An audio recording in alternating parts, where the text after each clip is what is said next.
Bueno, muchas gracias, Laila.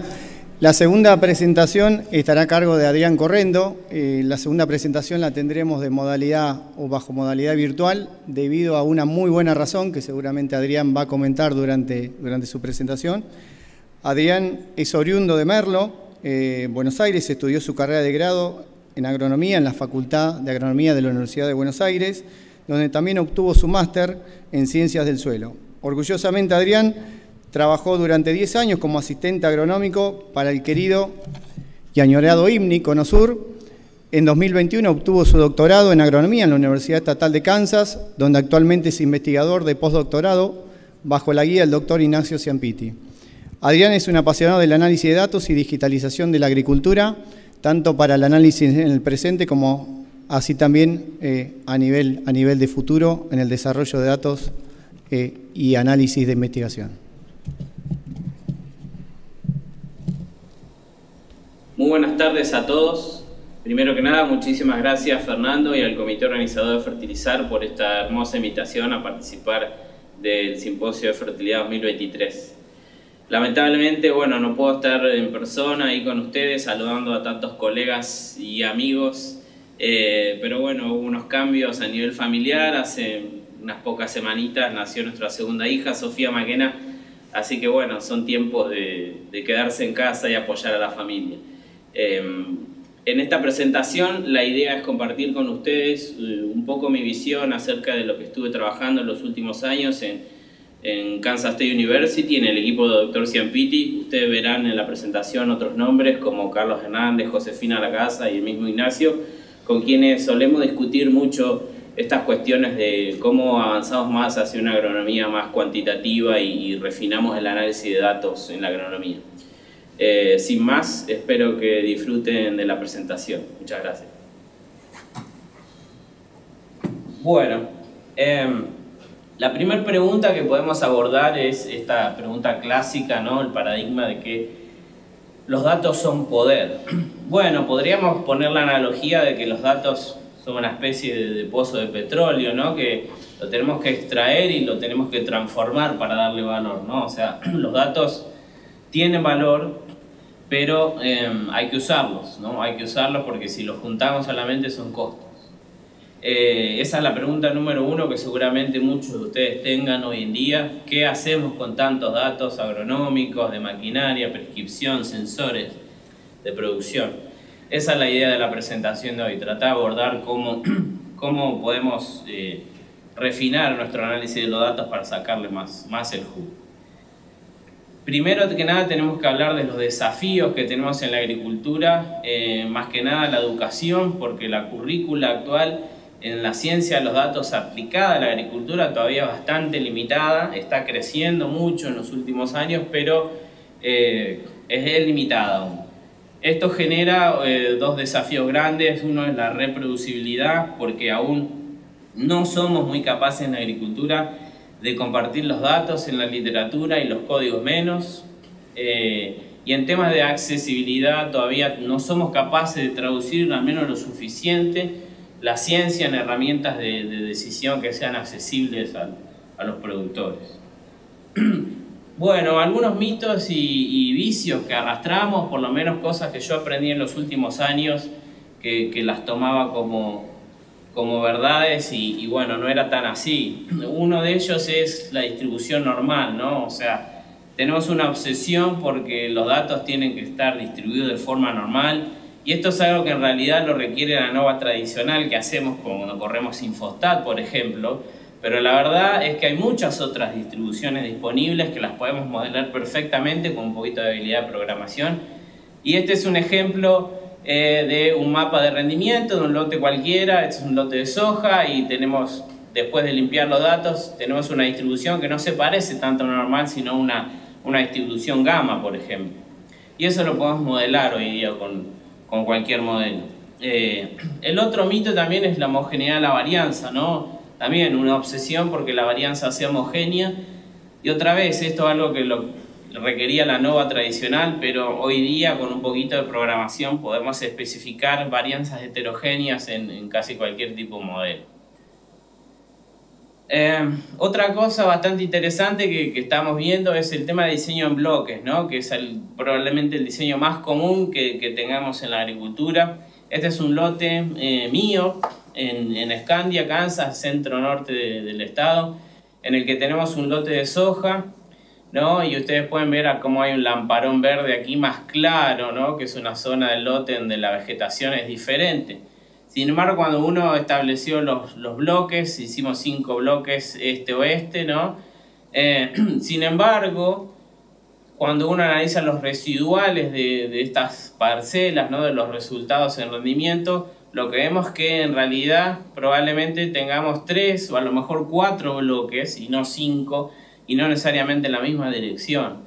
Esto nos hace pensar un montón en que muchas veces podemos tener una mala especificación de las parcelas, que genera una aleatorización inadecuada y que altere la inferencia, ¿no? Lo que parece que estamos trabajando en la mayoría de los casos, que nunca lo chequeamos, es que quizás estemos trabajando con bloques incompletos, no con bloques completos.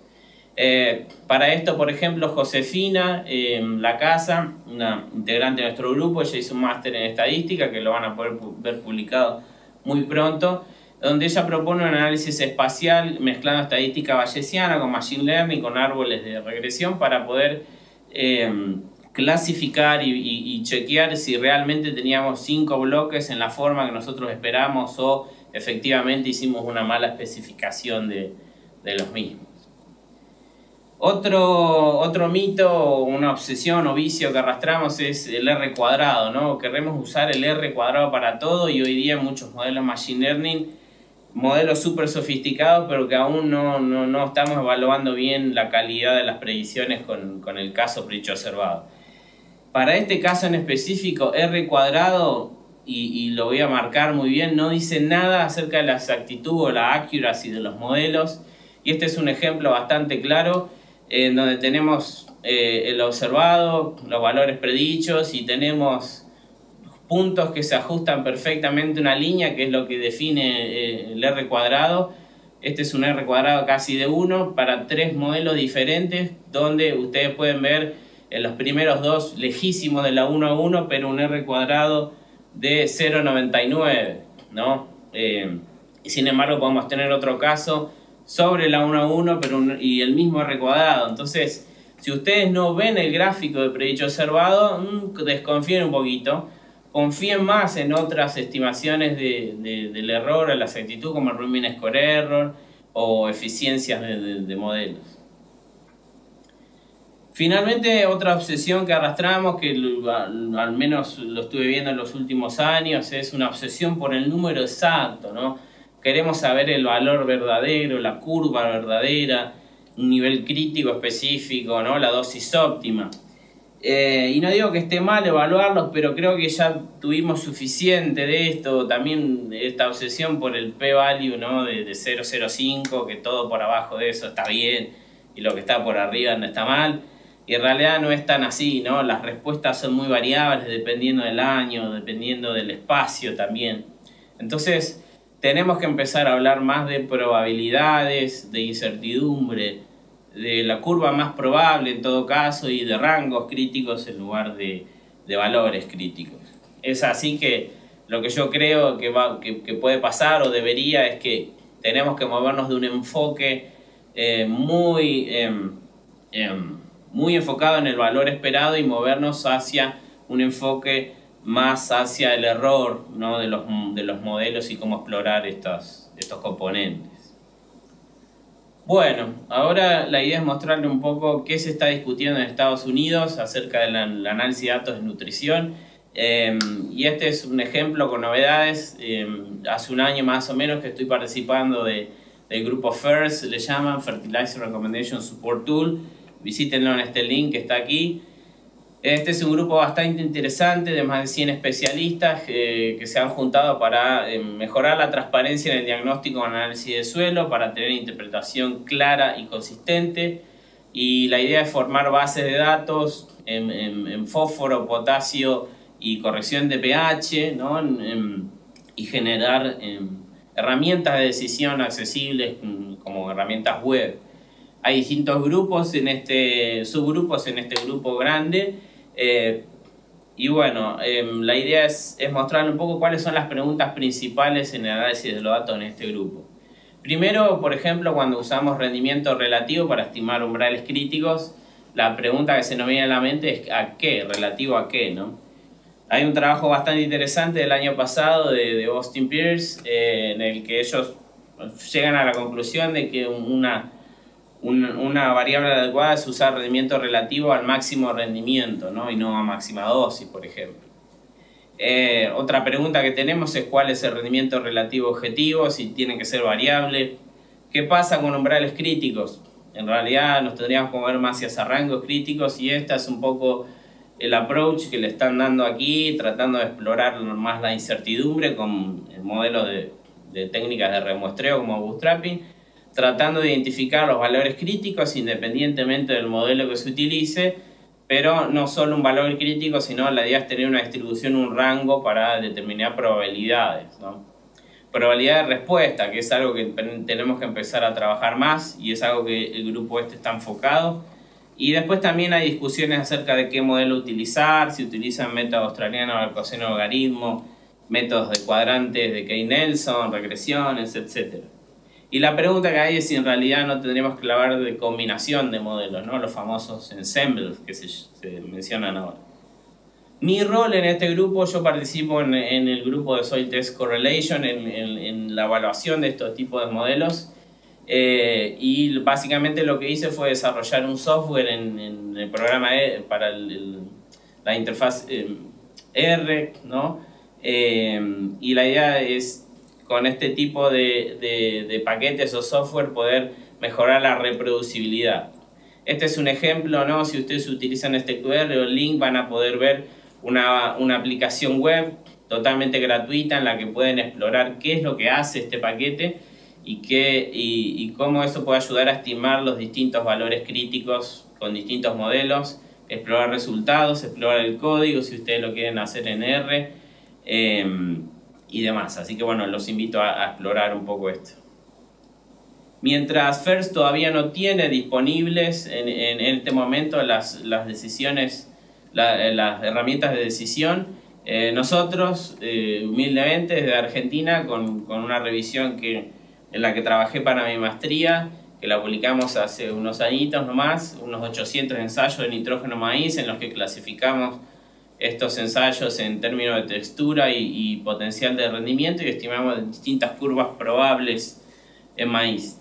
Y lo que hicimos es poner una Shiny App, estas web tools, ¿no? Disponibles para ustedes, para que puedan explorar los resultados de la investigación a su ritmo, ¿no? Con flexibilidad, en las que pueden simplemente con inputs como diciendo en qué potencial de rendimiento ustedes se manejan, cuál es la textura del suelo, brindando información como cuál es el nivel de nitrógeno que tiene el suelo, costo y precio de nitrógeno, y con eso va a estimar las curvas más probables.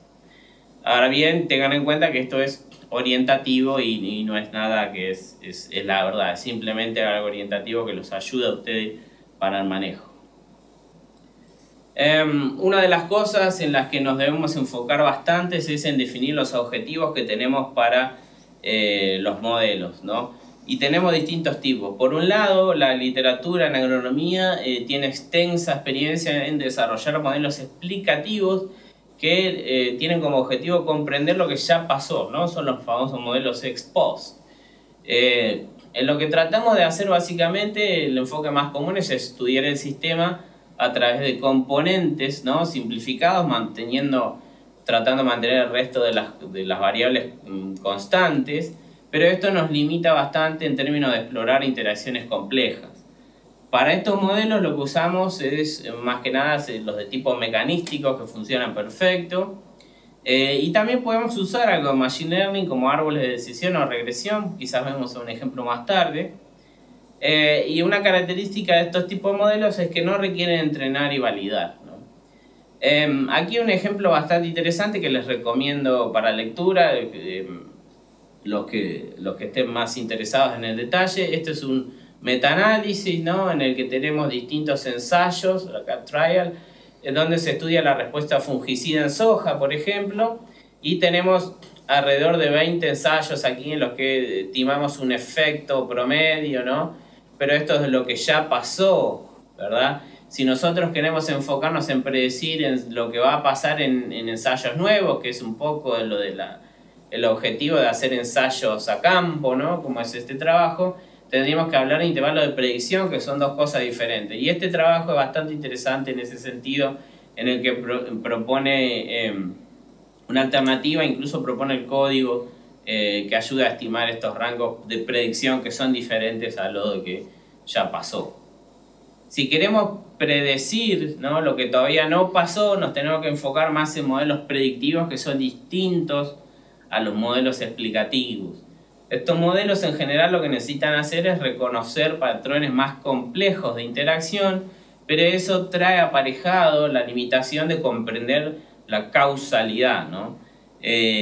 Para estos tipos de modelos, Machine Learning anda perfecto, ¿sí? Pero también podemos usar modelos mecanísticos, aunque van a tener un poder de predicción más limitado, pero generalmente lo podemos usar sin problemas. Lo que sí requieren es que los entrenemos y validemos. ¿Y por qué? Y bueno, supónganse que en esta figura, ¿no?, ficticia tenemos rendimiento en el eje Y y nitrógeno, el nutriente que ustedes quieran, en el eje X. Tenemos los datos, ¿no?, los puntos azules, establecemos una curva de respuesta y un error, esas barritas rojas. Sin embargo, ese es el error de lo que ya pasó, de lo explicativo. Si nosotros traemos un dataset de un año nuevo, por ejemplo, nos toca un año niña con respuesta limitada, ese modelo va a tener un error bastante grande porque el modelo no lo vio, no se entrenó. Entonces, la idea que tienen que tener con los modelos predictivos es poder generar modelos combinados que puedan reconocer el tipo de daño. Ahora bien, ¿no?, como bien decía Forrest Gump, la vida es una caja de bombones, nunca sabemos cuál te va a tocar, ¿no? Si alguien descubre para identificar el tipo de daño, bueno, va a tener un fondo de retiro interesante. En términos de modelos de Machine Learning, vayamos un poco más en detalle, pero no tanto. Hay distintos tipos: supervisado, no supervisado, reinforcement, ¿no?, que se habla mucho últimamente. Pero básicamente lo que tienen que saber es que estos modelos se centran en predecir y no tanto en explicar. Y tengan en cuenta que son modelos multivariados, ¿no? O sea, que requieren múltiples variables y en general bastante más de lo que manejaríamos en un modelo de regresión múltiple clásico, ¿no? Porque si no, no podemos descubrir interacciones o explorar interacciones complejas. Así que necesitamos muchos datos y variabilidad, ¿no? Si no le damos un universo lo suficientemente amplio en cuanto a variabilidad, el modelo no tiene que aprender. Dos cosas de las que voy a hablar en las próximas slides. Una es el algoritmo. Es importante entender el algoritmo en términos de cuál es la ingeniería de datos que tenemos que hacer y cuáles son las características para usarlos para seleccionar variables. Y por otro lado, la validación, que es importantísimo. Bueno, supongamos que tenemos distintos modelos de Machine Learning, ¿no? Los más sofisticados de todo, como podemos hablar acá, Deep Learning, ¿no?, las Neural Networks, Ensembles, como el Gradient Boosting, Random Forest, y nos vamos moviendo hacia los modelos que son menos predictivos, pero que son mucho más interpretables. Y tenemos acá, sí, los famosos modelos lineales, ¿no?, como la regresión múltiple, que sí puede ser considerado Machine Learning, no hay por qué no, pero bueno, vamos a tener mucho menos poder predictivos en general. Así que la pregunta que usted se tiene que hacer, si quiere usar Machine Learning, cuál es el objetivo y si realmente necesita entender. Si usted quiere predecir, tengan en cuenta que los modelos en general van a explorar cosas no lineales, no estacionarios, que es decir, no son de tendencias suavizadas, son difíciles de computar y necesitan muchos datos. En general, los modelos de alta interpretabilidad son modelos sí más simples, lineales, estacionarios, más fácil de computar, pero con limitada capacidad de predicción. Y después la pregunta del millón, ¿no? ¿Cuán complejo tiene que ser el modelo? Y bueno, esto la verdad que depende de muchos factores. En esta figura tenemos el famoso error en relación a la complejidad de cualquier modelo y cómo tenemos que tratar de buscar un compromiso óptimo, ¿no?, en el cual el modelo es lo suficientemente complejo, pero no más que eso, ¿verdad? Esto va a depender de múltiples factores, como cuál es el valor de la producción que ustedes tengan, cuál es el costo de colectar datos, ¿no? Esa logística, cuán económica es, y tengan en cuenta también la calidad de datos, ¿no? Porque no se trata de agregar y agregar datos, como por ejemplo podemos hacer hoy como por ejemplo con bandas de satélite como Sentinel, que tenemos quizás 12 bandas y podemos hacer millones de combinaciones, pero no tiene sentido agregar tantas. Tenemos que tratar de agregar variables que no estén correlacionadas, ¿no? Porque esto sigue siendo una limitación para los modelos Machine Learning también, ¿no? No tenemos que agregar variables redundantes al modelo. Bueno, un poquito contarles mi experiencia con estos modelos Machine Learning. Yo estuve trabajando para mi doctorado en Kansas State. Juntamos una base de datos de más de 1000 ensayos en Estados Unidos y Canadá, tratando de explorar estos modelos Machine Learning para predecir distintos componentes de la respuesta a nitrógeno, como el rendimiento alcanzable, dosis óptima, pero también algunos componentes menos explorados en literatura, como el rendimiento sin nitrógeno, que nos puede indicar cuál es la oferta del suelo, en la cual, por ejemplo, modelos de simulación como APSI y NODISA son más limitados para... como son modelos mecanísticos, en general están más limitados para hacer predicciones buenas de este componente, y Machine Learning, por ejemplo, nos puede ayudar en este sentido. Este es un ejemplo hablando del algoritmo, comparando tres diferentes algoritmos basados en árboles de regresión como Random Forest, C-Forest y XGBoost. No voy a entrar en detalles, simplemente sepan los nombres, pero sepan que trabajan de manera diferente. Este es el rendimiento máximo predicho en el eje Y, el rendimiento máximo observado en el eje X, y la idea es ver cómo es el patrón de predicción. Fíjense, para los dos, Random Forest y Conditional Forest, tenemos una predicción que es relativamente buena, pero tenemos hacia valores bajos, ¿no?, de rendimiento, tenemos una sobrepredicción del modelo, ¿no? Tenemos estas famosas colas de predicción.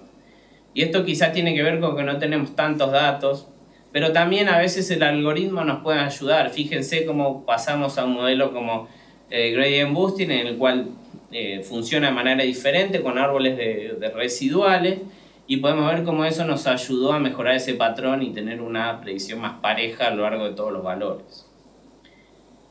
En términos de importancia de variables, esto es bastante relevante porque en literatura es muy común usar Random Forest para estimar la importancia de las distintas variables para la predicción. Ahora bien, tengan mucho cuidado porque todavía hay algo que no se le presta mucha atención. Fíjense aquí tenemos el ranking de variables para Random Forest, Conditional Forest y XGBoost. Y fíjense en Random Forest, para las primeras 4 variables, acá tenemos TM, TM y TM, que es temperatura, en agosto, septiembre, julio y abril, mayo. Es decir, la temperatura durante el ciclo. Y fíjense cómo está estimando una importancia muy importante para 3 variables que están súper correlacionadas. Entonces, este tipo de algoritmo basado en cómo funciona la estimación tiende a sobreestimar la importancia de variables correlacionadas. Así que, en general, desconfíe de una importancia estimada con Random Forest, porque si no limpiaron bien las variables con la ingeniería de datos antes, el modelo tiende a generar esta sobreestimación.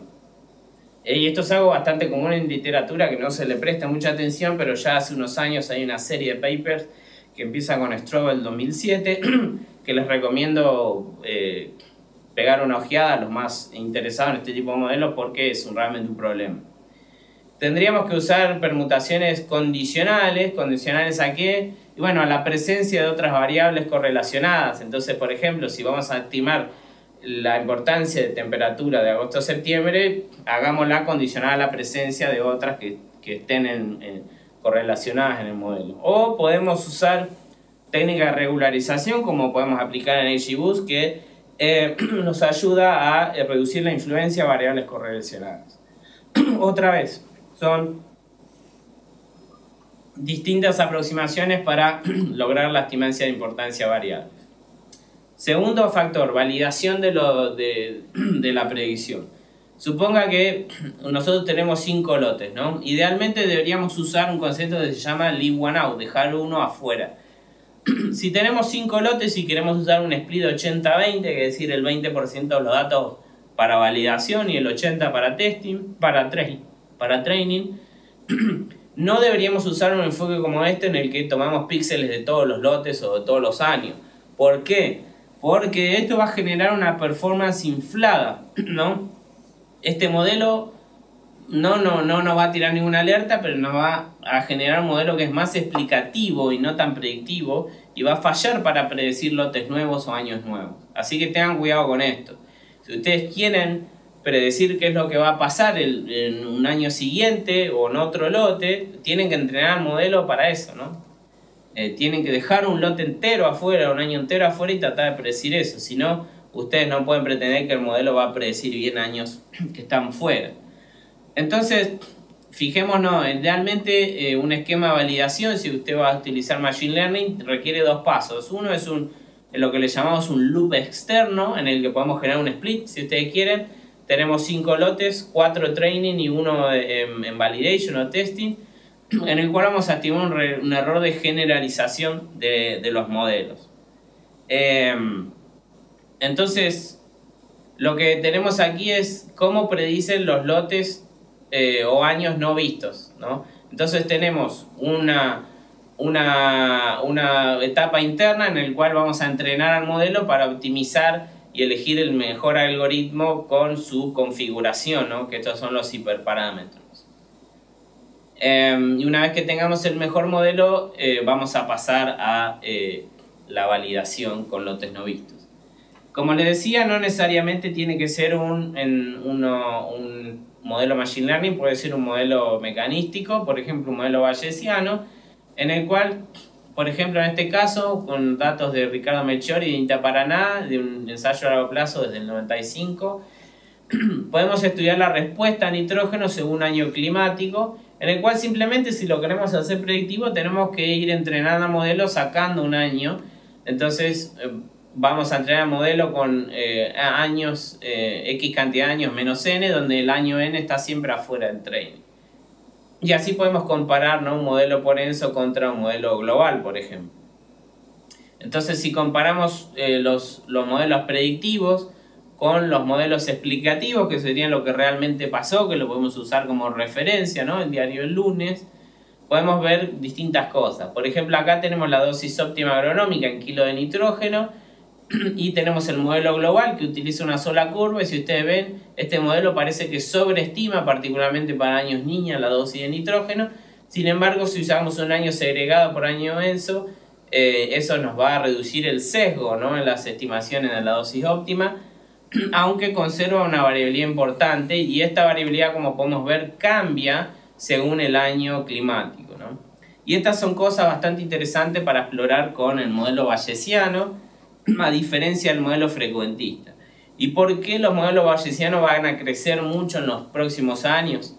Si ustedes se fijan, acá es un enfoque de cómo funciona el modelo frecuentista, donde tenemos el rendimiento, la dosis de nitrógeno, por ejemplo, distintos parámetros de la curva, ¿no? Pero el modelo frecuentista lo que se basa es en estimar una famosa curva verdadera, donde uno tiene parámetros descritos en un modelo, en general puede ser cuadrático plató, lo que ustedes quieran, y asumimos que tenemos una curva verdadera con valores de parámetros verdaderos, y después traemos los datos, ¿no? Y la inferencia que hagamos es condicionar estas dos cosas. Ahora bien, hay un montón de incertidumbre, ¿no?, que si uno la empieza a considerar se da cuenta que esto del valor verdadero, la curva verdadera, no existe, ¿verdad? Y eso es lo que traen los modelos bayesianos, ¿no? Traen una interpretación diferente de la probabilidad, donde asumimos que no hay un valor verdadero, ¿sí? Asumimos que sí que hay una probabilidad de ocurrencia de cualquier evento, hay distribuciones de referencia, y lo que se basa este enfoque es en actualizar el conocimiento, ¿no? Uno trae conocimiento previo, que se le llama priors, uno trae evidencia, datos, y en función de eso uno actualiza el conocimiento basado ampliamente en cuantificaciones bastante potentes de la incertidumbre, ¿no?, que es algo que está ampliamente omitido en la literatura.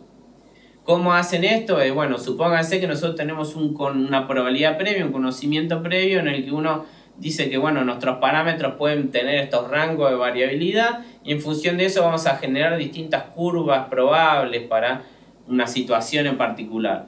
En adición traemos la evidencia, los datos, y traemos en función de eso los mezclamos, ¿no? Hacemos un poco de análisis y obtenemos probabilidades posteriores, que sería el conocimiento actualizado. Entonces supóngase que estimamos una dosis óptima de nitrógeno, pero con cuantificaciones bastante buenas de lo que es la incertidumbre, que puede ser diferente dependiendo de los casos, ¿no? Entonces, para esto tenemos que usar este tipo de modelos que son bastante potentes para poder identificar variabilidad no solo en el valor esperado, sino en el error. Otra ventaja de este tipo de modelos es que nos permiten incluir, por ejemplo, la dosis óptima. En la estimación de la dosis óptima nos permiten incluir la variabilidad de precios. Entonces este es un ejemplo que hice para un paper hace unos años, en los que colecté para los años de datos, colecté los precios de nitrógeno, los precios de maíz, generamos una relación de precios variable a través de los años, tenemos cómo fue en realidad con esta distribución roja, cómo fue esa distribución a través de los años, y generamos una distribución simulada y la introdujimos en el modelo. Entonces cada vez que estimamos la dosis óptima, esto incluía la estimación de el error de los precios, ¿no? Ahora bien, esta es una última slide, con esto cerramos. La magia bayesiana, ¿no? Porque también hay varias cosas que las tenemos que prestar atención. La magia bayesiana lamentablemente no existe, ¿no? Entonces este es un ejemplo, y les dejo la cita acá, los invito a que lo lean. Este es un ejemplo de lo que no hay que hacer cuando uno analiza datos con bayesiano, ¿no? Acá tenemos rendimiento y nitrógeno para maíz, y tenemos, por ejemplo, aquí dos dosis, 30 y 60 kilos, y con eso le ponemos unos prior y empezamos a estimar curvas, ¿no? Con platós, con un montón de parámetros para los que no tenemos ningún dato para contrastar. Entonces, esto no existe. A ver, la magia bayesiana, si usted no tiene datos, la verdad que mi opinión es que junte y vuelva a la próxima. Porque si nosotros queremos actualizar el conocimiento, requerimos evidencia, lamentablemente. Solo con prior no alcanza, ¿no? O sea, esto básicamente reproduce mi conocimiento previo, pero los datos que traemos no pueden contrastar de ninguna manera eso. Entonces, lo que necesitamos también en la agricultura es más capacitación, porque necesitamos revisores idóneos para nuestras publicaciones, ¿no? Esto no debería haber pasado revisión, lamentablemente. Así que bueno, mensajes finales: mucha tela por cortar, deudas en educación, en la ciencia de los datos, que nos ayuden a poder enfrentar estos desafíos de reproducibilidad, accesibilidad. Apoyen a sus estudiantes para que aprendan programación en R, Python, que usen GitHub para proyectos colaborativos, y eso lo va a ayudar un montón a entender muchas cosas de la estadística, de verlas en acción. Identificar este espejo de colores, ¿no? Si no estamos educados, nos va a ser difícil poder identificar cuando nos están vendiendo unicornios, ¿no? y cuando no. Nada va a reemplazar un diseño de objetivos claros, esto es muy importante. Ni Machine Learning ni estadística bayesiana hacen magia. En Dios confío, los demás que traigan datos. Bueno, muchísimas gracias y espero ansioso la ronda de preguntas.